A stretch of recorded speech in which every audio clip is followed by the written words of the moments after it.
Alright guys, welcome back to the fly box. Tonight we're going to be tying a cutthroat pattern, one of my all-time favorites. This fly is absolutely such a nice pleasure to have in the box. We're going to call it the CTK. Once you start catching them, you're going to understand what that stands for. So leave me a comment if anybody can figure out what that stands for. Other than that, let's get started today. This is what we're going to be tying. So just a little guy. Works like a charm though. So first off, we're going to start with a size 12 mustad streamer hook. This hook is pretty much about the size that we want to use for a cutthroat trout. Normally when I go for cutties, I like to use my 3-weight. It gives me a little bit of a battle when I'm fighting them. I have had cutties up to 3 pounds, so it's nice when you get them on the small rod like that. Alright, so I've cramped the old barb in the hook there. Make sure that we're doing things ethical and legal. I'm going to be throwing on a Cyclops bead, gold, 1/8 in size. So let's slip that on and we'll get started here. There we go. Pop that in the vise. Okay, so today for thread we're going to be using a uni-thread 6/0 in wine. Good color. It's going to go well with some of the dubbing that we're going to use later in the fly. So lock that in, break off the thread, work our way down to the end of the shank. There we are, perfect. And we're just going to be tying in a little bit of wire first. I think we're going to go with a ultra wire small silver. So for this, we just need a small piece. As you guys know, I don't like to waste materials. Not that I'm cheap, but like I said, why waste them if you don't have to? As long as you can handle it without feeling awkward, you don't need to have a ton of extra material. So lock that wire into place. Simple. And from there, we're gonna go with a nice pearl tinsel, ice blue.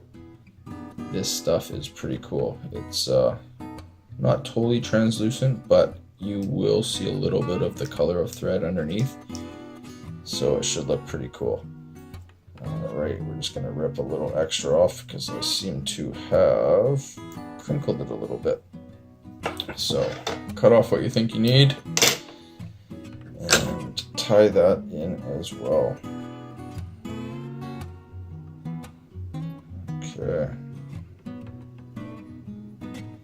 Perfect. Work your way back up to behind the bead there. Do a quick little whip finish.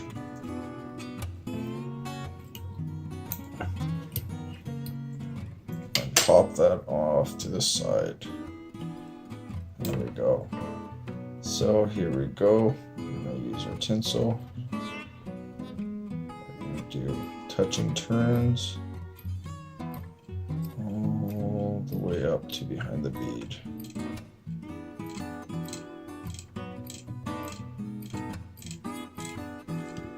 There we go, perfect. Just gonna get my thread a little bit closer to the hook. I'll lock that in place. A couple in front, a couple behind. Perfect. Whip out the trusty old Dr. Slicks, pop that off, and give a couple wraps just to lock her down. Whip finish that. And once again, just put that out of the way. Now, counter wrapping with our wire, we're going to go up the hook, trying to keep equal space between your wraps. And I did about maybe 5 wraps or so. So I'm just winding this back up. That's the one thing with when you have the rotary and you throw it on the little side piece. It takes a minute to get it back to where you want it. So there you go.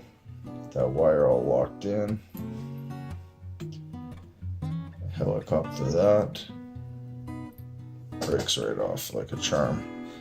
Okay, so at this point, I like to use just a touch of UV glue just to give a little bit extra durability to the fly. I do like my flies to last. I'd rather lose them than have them coming apart. And believe me, I do lose a fair bit of flies. Alright, that's looking pretty sweet. Okay, so now that that's all coated, whip out your UV torch, give that a shot. Quick little rotation, and that should be bone dry. Perfect. There you go, looking good. Okay, now from this point, we're just going to grab ourselves a little bit of badger. I like this because it's got a little bit of texture to it. You've got a little bit of black, brown, white, bunch of colors here. So grab yourself a little clump, cut that off, and there is quite a bit of extra down in this. So what you're gonna do is just pull it off. So do that a couple times, get approximately where you want it, and just keep pulling that off. Look at all that. So that's just extra fuzz that we don't want. That just builds body. Wow, look at that. All extra. All we really want is the long fibers. So just make sure you have a really good grip on the long end. And there you go. That's pretty much what we want to be left with. You can see the white tips in there. Perfect. So I'm going to lay that out about yay long. I'm just going to cut those other ends off. Alright. Place that out just behind the bead. Do a couple loose wraps. Tighten it up. And boom. Look at that. Perfect right on the top. Looks great.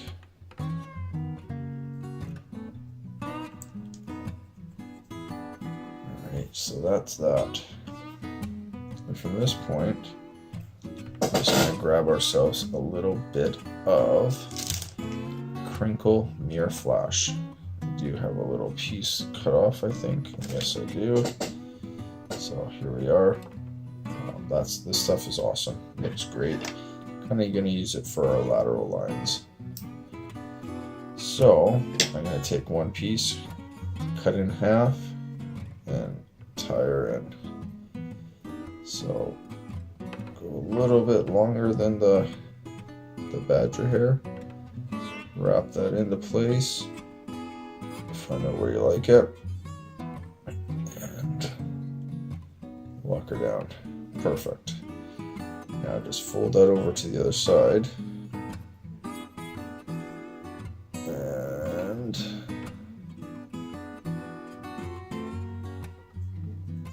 lock that in as well. Perfect. Looking good. So there they are.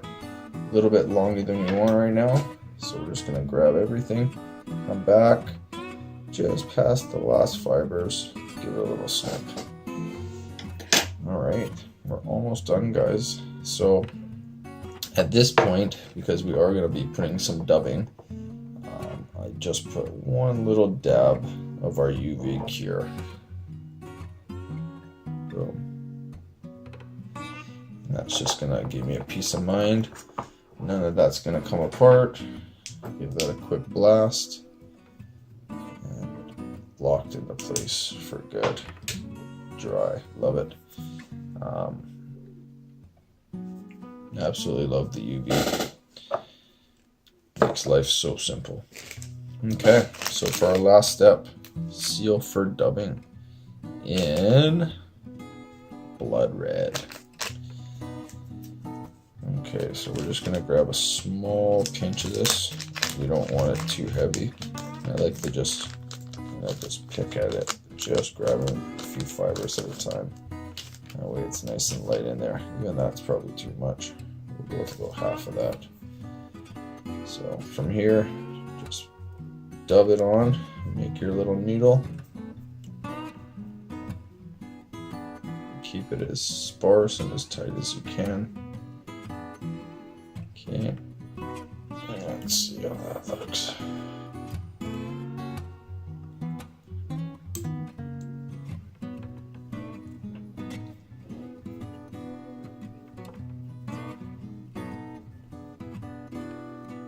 Looking good, guys.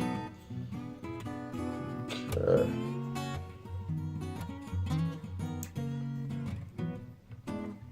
That is pretty much it. So we're just gonna lock that down. Grab your whip finisher.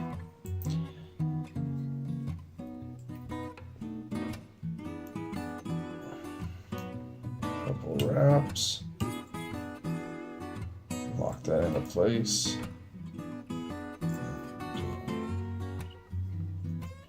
I always give it 2 just to be on the safe side.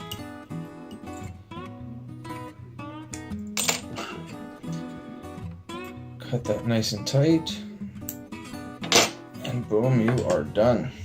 So this dubbing is great if you throw the torch on it. I don't know if you guys can see that or not, but man, does it ever light up. There you go. There's some of that dubbing. Just absolutely great.